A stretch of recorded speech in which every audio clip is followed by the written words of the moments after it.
দমিয়ে রাখতে, এদের অবস্থানকে ডিমোরালাইজ করতে। এখন তারা অবস্থান নিয়েছে, তোমরা কি ছাত্রদেরকে ডেকে এনে আরো ছাত্রকে খুন করাতে চাও?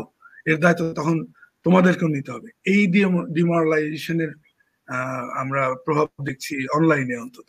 যে বিবিসি দেশের আন্দোলনের কোনো সঠিক সংবাদ দিচ্ছিল না, সেই বিবিসি কিন্তু রাষ্ট্রের মিছিলটার সংবাদ প্রকাশ করতে বাধ্য হয়েছে, কারণ মিছিল এতই বড় ভলিউমের রয়েছে। সাধারণ মানুষের পার্টিসিপেশনের কারণে ওই মিছিলের প্রতিবেদন আসলে বিবিসিও প্রকাশ করতে বাধ্য হয়েছে। মানুষকে হয়রানি করছে স্বৈরাচার, সেইটার বিরুদ্ধে যদি রাজনৈতিক দলগুলো এখন তাদের ভোকাল তৈরি না করে, তাদের বক্তব্য না দিয়ে রাস্তায় না নামে, তাহলে আসলে রাজনৈতিক দলগুলোর দায়িত্ব কি? ছাত্র হত্যার বিষয়গুলিকে অপ্রত্যাশিত ঘটনা বলে দায় এড়ানোর চেষ্টা করা হয়েছে, সরকারি বক্তব্যটা তাদের দিয়ে পড়ানো হয়েছে সেই পাঠ।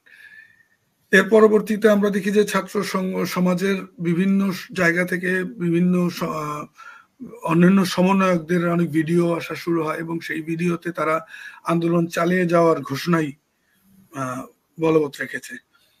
তো আজকে ছাত্রদের একটা কর্মসূচি ঘোষণা আছে, সারা দেশ জুড়ে বিক্ষোভ মিছিল এবং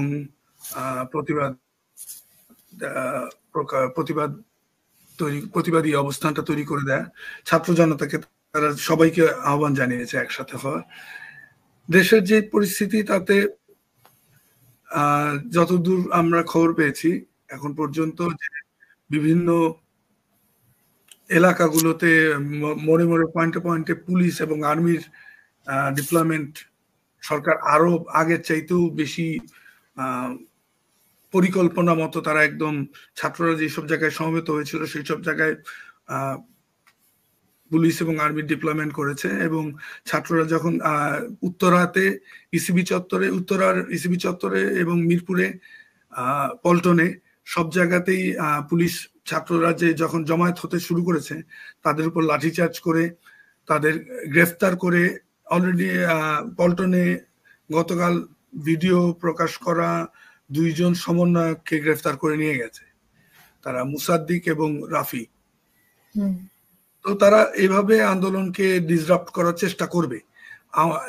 এমনকি উত্তরাতে আজমপুর রোডে আমরা দেখতে পেলাম যে আওয়ামী লীগের এলাকার সন্ত্রাসীরাও অবস্থান নিয়েছে, হেলমেট পরে।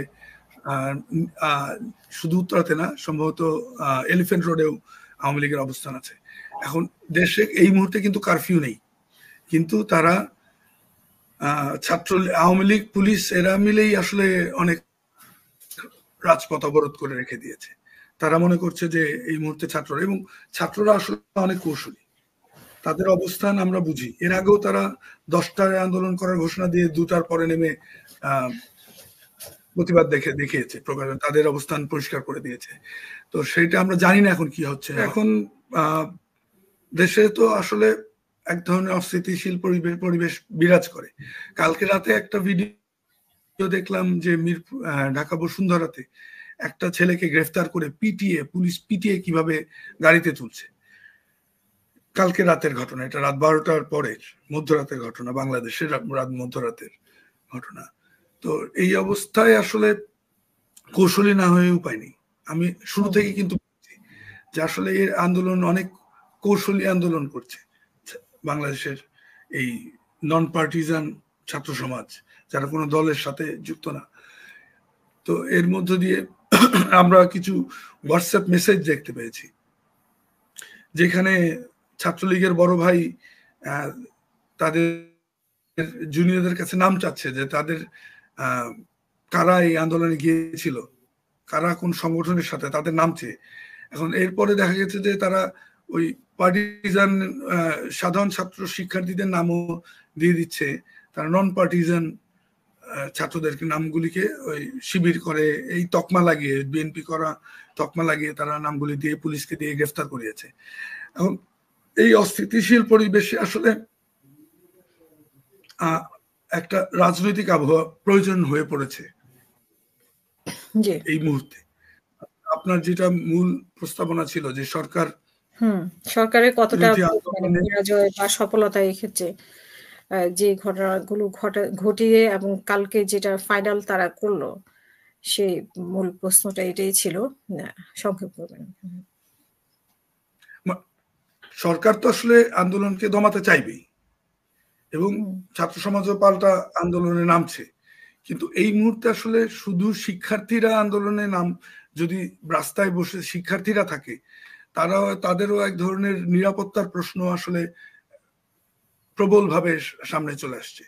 যে অনেকেই আমরা আমাদের এই নন পার্টিজান অ্যাপ্রোচ থেকে যেটা বুঝি, যে দেখি যে একদল তৈরি হয়ে আছেই যে তোমরা যেও না, কারণ আবারও গুলি করে মারবে।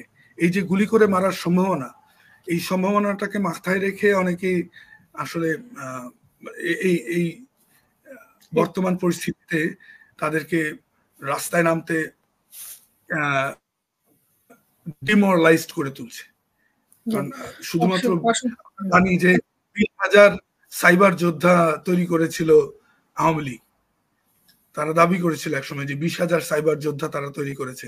এই সাইবার যোদ্ধারা আসলে এখন কাজ করেছে যে যেহেতু 6 জন সমন্বয়কে দিয়ে তারা একটা ভুয়া বিবৃতি পড়িয়েছে এবং সেটা প্রচার করেছে জাতীয় টেলিভিশনে।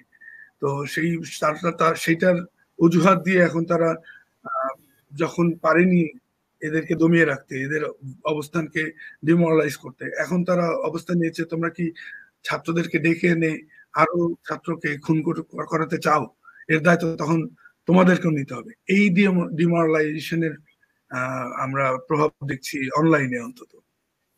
যে পল্টনে আসলে ছাত্র যারা শিক্ষার্থীরা যারা অবস্থান নিয়েছিল তাদের সাথে তো সংঘর্ষ হয়েছে, তাদের 4 জনকে গ্রেফতার করে নিয়ে গেছে, তার মধ্যে 2 জন কেন্দ্রীয় সমন্বয়ক ছিল, একজন সহ সমন্বয়ক, একজন সমন্বয়ক। তারপরেও কিন্তু শিক্ষার্থীরা এখনো ছড়িয়ে ছিটিয়ে হলেও পল্টনে অবস্থান নিয়েছে এবং প্রেস ক্লাবের সামনে আর্মি, বিজিবি এবং পুলিশ 3 জনেরই অবস্থান, 3 বাহিনীরই অবস্থান তৈরি করেছে। পরিস্থিতি থমথমে, কোনো গাড়ি ঘোড়া চলছে না, ওইখানে রিক্সা চলছে কিছু। ঢাকাতে মূলত পল্টন প্রেস ক্লাব ওই অঞ্চলকে কেন্দ্র করেই আন্দোলনটা সংগঠিত হয়েছে। কিন্তু আসার দিক হলো যে দেখবেন রাজশাহীতে বিশাল গণমিছিল হয়েছে এবং হাইকোর্টের রিট হয়েছে, বিক্ষোভ মিছিলে গুলি করা যাবে না, সেটা তারা মাইকিং করে বরং প্রচার করছে। এবং ঠাকুরগাতে একদম ছাত্র গণমিছিল হয়েছে ওইখানে, ঠাকুরগাতে। মানে সারা দেশে কিন্তু বিক্ষিপ্তভাবে শুরু হয়েছে আবার নতুন করে আন্দোলনের চেষ্টা। যে নামার যে প্রোগ্রাম ছিল, কর্মসূচি ছিল, সেটা বাস্তবায়নের চেষ্টা চলছে।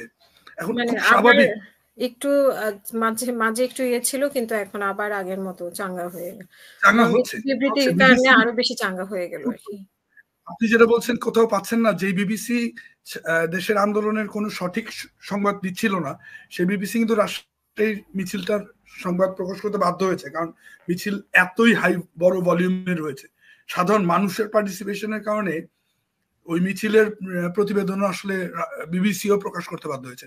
মানে ওই যে একবার একটা কথা বলেছিলাম কোন একটা আগের কোন একটা শোতে আপনার সাথে, যে যদি মাঠে আন্দোলন থাকে তখন আসলে বাধ্য হবে অন্যরা সেটা প্রচার করতে, যেই কারণে হয়তো মিডিয়া সেন্সরশিপ দিচ্ছে। কিন্তু আজকে সকালে আরটিভিতে সায়েন্স ল্যাবরেটরিতে যে কিভাবে পিটিয়েছে সাধারণ ছাত্রদের শান্তিপূর্ণ অবস্থানে বেরোয় আসার চেষ্টা করার, তারা যখন শান্তিপূর্ণ অবস্থানে ছিল, আইডি কার্ড এবং ব্যাকপ্যাক কাঁধে, সেইখানে কিভাবে পিটিয়েছে সেটা কিন্তু দেখিয়েছে আরটিভি নিউজে। তো আন্দোলনের ক্ষেত্র আছে, আন্দোলনের মানসিকতার ছাত্রগণ অভ্যুত্থানের একদম ক্ষেত্র প্রস্তুত আছে। সাধারণ মানুষ যে কোনো সময় আসলে এই তার চরম প্রকাশটা দেখিয়ে দেবে। আসলে আওয়ামী লীগ তো স্বৈরাচার, আওয়ামী লীগের স্বৈরাচার তো তার অবস্থান দেখাচ্ছি কন্টিনিউয়াস। আর ওই যে একটা কথা আমরা অনেকের মাথায় কাজ করে যে এখন খুব তাড়াতাড়ি রেজাল্ট পেয়ে যাওয়া। আমরা এরশাদ বিরোধী আন্দোলন দেখেছি বছরের, তার মধ্যে 2 বার ঢাকা অবরোধ হয়েছে। 90 সালের চূড়ান্ত পতনের আগ পর্যন্ত 2টা ঢাকা অবরোধ করেছে সাধারণ মানুষ, মানে ছাত্র গণ অভ্যুত্থান হয়েছে যখন। 2টা ঢাকা অবরোধের পরেও হতাহতের পরিমাণ হয়তো এই 5 দিন 6 দিনে যতজন মানুষকে মেরে ফেলেছে সাধারণ মানুষ এবং শিক্ষার্থীদেরকে, সেই তত সংখ্যক মানুষ 9 বছরও মরেছে কিনা আমার সন্দেহ আছে ওই সময়। কিন্তু তারপরেও আমাদের এই আন্দোলনের এখন যে বাস্তবতা আছে, সারা দেশ জুড়ে যেইভাবে বীজ তৈরি হয়েছে আন্দোলনের, তার অঙ্কুরোদ্গম হবে। স্বৈরাচার কোনো অপরাধ করে তার বিরুদ্ধে যদি রাজনৈতিক দলগুলো না দাঁড়ায়, সেটা আসলে তার রাজনৈতিক দলগুলো তাহলে তাদের দায়িত্ব কি? স্বৈরাচার যখন প্রতি রাতে শয়ে শয়ে ছাত্রকে গ্রেফতার করছে, আন্দোলনকারীদের, আমি রাজনৈতিক কর্মীদের কথা বাদই দিলাম, শুধুমাত্র সাধারণ শিক্ষার্থী যারা এই আন্দোলনে পার্টিসিপেট করেছিল তাদের চিহ্নিত করে করে তাদের এলাকায় গিয়ে ছাত্রলীগ এবং ওই তাদের দালাল যারা আছে তারা চিনিয়ে দিচ্ছে, এবং সেই সব বাড়িতে ঢুকে ঢুকে যখন গ্রেফতার করছে শয়ে শয়ে ছাত্র, হয়তো সেই সংখ্যাটাও এখন 1000, 2000, 2000, 3000 ক্রস করে গেছে। আমরা জানি না অ্যাকচুয়াল নাম্বারটা আমাদের কাছে, কারণ মিডিয়ার সেন্সরশিপ চলছে, সেগুলি প্রকাশ করতে দেওয়া হয় না। কিন্তু আপনার কি মনে হয় সাধারণ ছাত্রদেরকে তুলে নেওয়া হয়েছে বা গ্রেফতার করা হয়েছে, সেখানে কি বিএনপি, জামাত বা শিবিরের কি? আমি সেটাই বলছি, আমি বলছি যে রাজনৈতিক দলের কর্মী সমর্থকদের তো গ্রেফতার করা হচ্ছে, আর বাইরেও 2-3 হাজার 4 হাজার সাধারণ শিক্ষার্থী যারা আন্দোলনে উপস্থিত ছিল ওই 17 থেকে 21 তারিখ পর্যন্ত, তাদেরকেও ধরে ধরে ছবি দেখে ধরে ধরে তাদের এলাকায় গিয়ে গিয়ে বাড়ি বাড়ি গিয়ে গিয়ে তাদেরকে গ্রেফতার করা হচ্ছে। এখন এই যে সাধারণ মানুষকে হয়রানি করছে স্বৈরাচার, সেইটার বিরুদ্ধে যদি রাজনৈতিক দলগুলো এখন তাদের ভোকাল তৈরি না করে, তাদের বক্তব্য না দিয়ে রাস্তায় না নামে, তাহলে আসলে রাজনৈতিক দলগুলোর দায়িত্ব কি? রাজনৈতিক দলের তো মানে এখন বিএনপি জামাতের ক্ষমতা সরকারের হটানোর আন্দোলন যদি বলে বিএনপি জামাতকে ডিমোরালাইজ করে ফেলা যায়, তাহলে তো রাজনৈতিক দলের কোনো দরকার নেই। শুধু বিএনপি জামাত কেন, বাংলাদেশে তো বিএনপি জামাত ছাড়াও আরো রাজনৈতিক সংগঠন তো আছে। আমার মনে হয় আমরা একটু অপেক্ষা করলে হয়তো আমরা তাদেরটাও বুঝতে পারবো, যেরকম স্টুডেন্টদের শিক্ষার্থীরা যেরকম কৌশল নিয়েছিল সেই কৌশলগুলো আমরা বুঝতে পারবো। রাজনৈতিক ব্যক্তিদেরও হয়তো আমরা বুঝতে পারবো আস্তে আস্তে। স্বৈরাচারের অপরাধ তো প্রতিদিন হচ্ছে।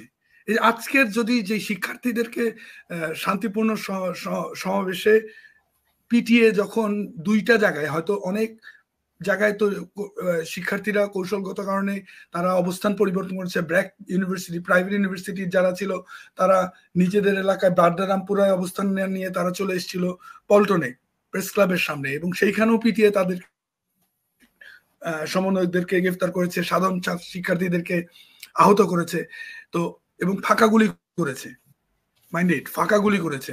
তো এখন তো গুলির শব্দেই সাধারণ শিক্ষার্থীরা ভয় পায়, স্বাভাবিক, মানে মৃত্যু যাদেরকে যারা 5000 সাধারণ শিক্ষার্থীকে যখন আপনি গ্রেফতার করবেন, তখন আসলে আন্দোলনের তো আপনি মেরুদণ্ডটা ভাঙার চেষ্টাই করছেন। এখন এই অন্যায়ের তো প্রতিবাদ রাজনৈতিক দলগুলোরই করা উচিত, এবং সেই অন্যায় শুধু প্রেস রিলিজের মাধ্যমে সীমাবদ্ধ থাকতে পারে না। আসলে রাজনৈতিক সংগঠনের দায়িত্ব হলো রাজপথে নেমে এই অন্যায়ের প্রতিবাদ করে 1 দফা দাবিতে, যে শিক্ষার্থীদের যে 9 দফা দাবি, সেই দাবিগুলি তো আর রাজনৈতিক দলগুলি ক্যারি করবে না। রাজনৈতিক দলগুলোর একটাই দাবি হতে পারে যে স্বৈরাচার যখন অপরাধ করে সেই অপরাধীর ক্ষমতায় থাকার অধিকার রাখে না, তার বিরুদ্ধে নামা 1 দফা দাবিতে। এটা আমি মনে করি, এবং আমি মনে করি এই আন্দোলনে যদি এই মুহূর্তে রাজনৈতিক দলগুলো নামে, তাহলে বিএনপি জামাত সরকার হটানোর আন্দোলন করছে বলে সে আন্দোলনকে দুর্বল করে দেওয়ার কোনো সুযোগ নেই। সে আন্দোলনকে বিতর্কিত করার তো কোনো প্রশ্নই আসে না। এটা তো স্বাভাবিক। অন্যায়ের বিরুদ্ধে নামবে না রাজনৈতিক দল, তাহলে কারা নামবে? আমি কিছু ছবি দেখাই, তাহলে কিছু ছবি দেখাই দেশের পরিস্থিতির। এটা হলো আজকের জাহাঙ্গীরনগর বিশ্ববিদ্যালয়ের মূল গেটের ছবি। জাহাঙ্গীরনগর বিশ্ববিদ্যালয় কিন্তু এখন বন্ধ, সাইনেডাই, ক্যাম্পাসের হলে ছাত্রদের থাকার অনুমতি নেই। সেই অবস্থায় সামনে সেনাবাহিনীর গাড়ি নিয়ে ছাত্ররা কিন্তু আন্দোলন চালিয়ে যাচ্ছে। এখন শিক্ষা প্রতিষ্ঠানগুলো খুলে দিলে আসলে আন্দোলন কি হবে আমরা জানি না, বলতে পারছি না। শিক্ষা প্রতিষ্ঠানগুলি খুলে দিলে হয়তো না, এই পরিস্থিতিতে শিক্ষা প্রতিষ্ঠান খুলে দেবে এটা মনে করাটা তার মানে শিক্ষা প্রতিষ্ঠান খুলে না দেওয়ার মতো পরিস্থিতি। একটা রাজনৈতিক দলের তো ছাত্র সংগঠন রয়েছে, সবগুলো রাজনৈতিক সংগঠন। আমি ছাত্র বিএনপি জামাতের কথাও বাদ দিলাম, যে বিএনপি জামাতের নাম বললেই এখানে হয়তো বিতর্কিত করার চেষ্টা করছে। আরো রাজনৈতিক সংগঠন তো এখন এক্সিস্ট করে বাংলাদেশ এখনো, তো তাদের ছাত্র সংগঠন আছে, তারপরে আপনার আছে আমাদের সুশীল সমাজ বলে একটা সমাজ আছে, মানবাধিকার সুশীল সমাজের একটা অংশ ডিস্ট্রাক্টেড। কারণ এই মুহূর্তে আসলে এই আন্দোলন যেই জায়গায় গিয়ে পৌঁছেছে, সেই পরিস্থিতিটা মানে সরকার কোনো না কোনো ভাবে নিয়ন্ত্রণ করে ফেলবে। কারণ যেহেতু একটা এক ধরনের রাজনৈতিক সংগঠনের কোনো প্রভাব এখানে আন্দোলনে ছিল না, সেটা আমরা বুঝতে পারছি, যে কারণে সরকার সেটা পেরে উঠছে। কিন্তু এই যে অন্যায় অত্যাচার চলছে সারা বাংলাদেশ জুড়ে, তার বিরুদ্ধে এই মুহূর্তে রাজনৈতিক সংগঠনগুলোকে শক্তভাবে রাজপথে নেমে আসতে হবে। এর বাইরে আমি আর কোনো সমাধান দেখতে পাচ্ছি না এই বর্তমান পরিস্থিতি থেকে উঠে যাওয়ার। অনেক